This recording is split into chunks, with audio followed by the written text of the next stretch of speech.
Friends, Namaskar. Welcome to Sai Culinary Solutions channel. Kitchen to plate solution. Friends, this is third video under food additives. In first video, we have talked about food additives introduction, and in second video about food preservatives. And this is third video all about nutritional additives.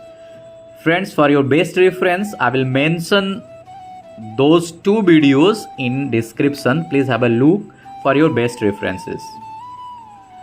Nutritional additives. Today we will know about nutritional additives in this video. Please be with me till end of this video because it's gonna be very interesting and beneficiary for you. And if you are new to this channel, please subscribe this channel and tap to bell icon so that you would be stay tuned with us for our further updates. Friends, comes to the topic nutritional additives. Nutritional additives have increased in use in recent years only as consumers have become more concerned about and interested in nutrition. Vitamins, which as indicated before are also used in some cases as preservatives, are commonly added to cereals and cereals product. Restore nutrient lost in processing are to enhance the overall nutritive value of the food. The addition of vitamin D to milk and of B vitamins to bread has been associated with the prevention of major nutritional deficiency in our country. Minerals such as iron and iodine have also been of extreme value in preventing nutritional deficiencies. Like vitamins, the primary use of minerals is in cereal products. Amino acids are not commonly used in foods. However, lysine is sometimes added to cereals to enhance protein quality.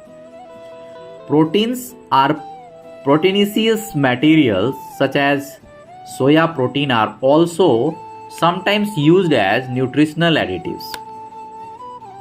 Fiber additives have been seen increased popularity in recent years with the increase in consumer interest in dietary fiber.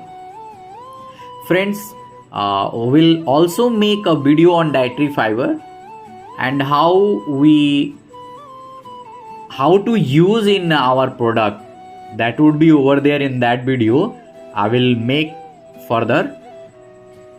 Various cellulose, pectin and starch derivatives have been used for this purpose.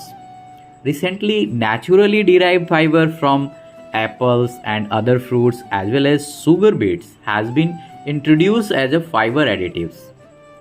Fiber additives are not well defined and in reality have a little or no direct nutritional value, although they do have indirect nutritional benefits.